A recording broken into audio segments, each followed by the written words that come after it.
Hey everyone, welcome back. Get ready to unlock a world of possibilities today because we're diving into a treasure trove of parenting tips. That's right. We're taking a deep dive into this awesome parenting guide all about early development. And I gotta say, even as someone who talks about this stuff all the time, there are some real gems in here. Absolutely. It's really insightful. And you're right. It's not just for new parents. I think even those of us who've been around the block a few times can pick up some new tricks. Okay, so let's jump right in. One of the first things that really stood out to me was this whole emphasis on trusting your gut. Yeah, I love that too. It's so easy to get caught up in all the advice out there, but the guide really emphasizes that you know your child best. Totally. It's not a one-size-fits-all kind of thing, right? Exactly. Every child is unique, every family is unique, and what works for one might not work for another. So true. And speaking of things that might work differently for different families' routine, I think there's this misconception that routine has to be like, super rigid, right? Like down to the minute. Oh, absolutely. But this guide does a great job of dispelling that myth, thankfully.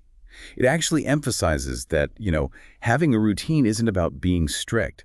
It's about providing a framework, a sense of predictability. Which makes a lot of sense when you think about it from the child's perspective, right? Like, I know when I'm feeling stressed or overwhelmed, having a routine helps me feel more grounded. Right. And infants and young children, they thrive on predictability. It helps them feel safe and secure. Exactly. And the guide actually mentioned a study about this. It found that infants on consistent routines had lower levels of cortisol, which is the stress hormone. Wow, yeah. It just goes to show, even from those earliest stages, routine really matters. But, and this is key, it's not about being married to a schedule. For sure. It's about finding that sweet spot where you're providing that sense of security while also being flexible and responsive to your child's individual needs. Exactly. It's about creating a loving and supportive environment where they can thrive. Okay, are you ready for the really fun part? Hit me with it. Play. Oh, yes.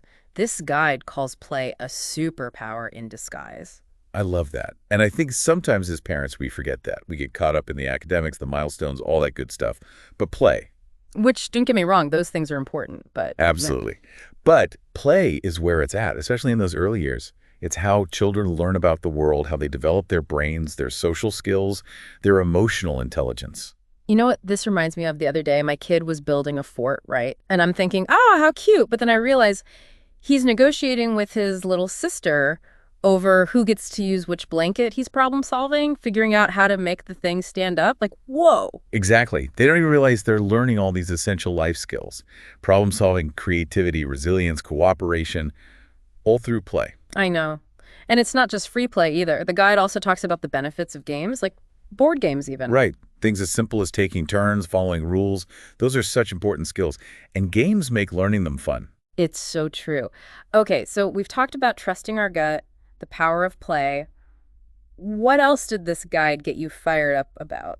Honestly, this guy just reminded me that learning doesn't have to be a chore. It doesn't have to be all flashcards and worksheets. Totally. The guide really emphasized that learning happens everywhere. It really does. And it should be a joyful experience, especially in those early years. We want to nurture that natural curiosity. Oh, for sure. And I think that's where sensory play comes in. It's not just about letting them make a mess, right? Although, let's be real, sometimes it is about letting them make a mess. Totally. But it's so much more than that. It's about engaging their senses, letting them explore different textures, smells, sounds. Exactly. Yeah. Think about it as a simple activity like digging in the sandbox.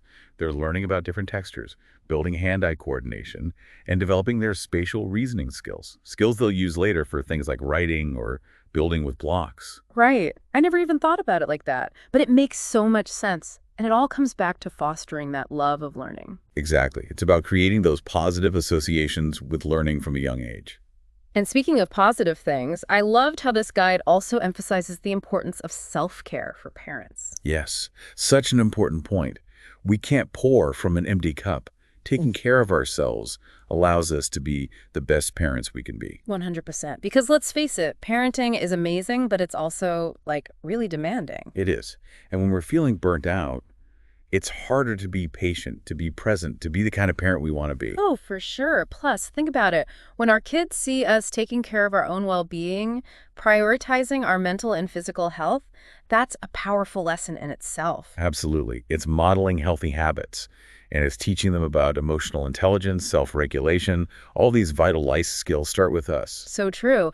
And on that note of self-care, the guide also mentions something else I think is really important, asking for help. Yes, we don't have to do this alone. Parenting can feel isolating at times, but it really does take a village. It does, and I love that the guide really encourages parents to reach out, to build those support networks, because honestly, we all need a little help sometimes. Absolutely. Whether it's family, friends, or even a professional, having a support system makes all the difference. It really does. Okay, so we've covered a lot of ground today. Trusting your gut, the power of play, fostering curiosity. Don't forget self-care and building your village. Oh yeah, those two. Honestly, I think the biggest takeaway here is that every interaction, every moment is a chance to connect with your child to help them learn and grow. Absolutely. It's about creating those strong bonds, those secure attachments that will set them up for a lifetime of success. It's amazing, isn't it? Like, what a privilege to be a part of shaping these little minds. It truly is. So Yeah. as you navigate the incredible journey of parenthood, take a moment to reflect on your own childhood. What were those activities, those experiences that sparked your own joy of learning? I bet your child will find those same things just as magical. Love that. Such great advice. And that's a wrap on another deep dive. Thanks for joining us, everyone. Until next time.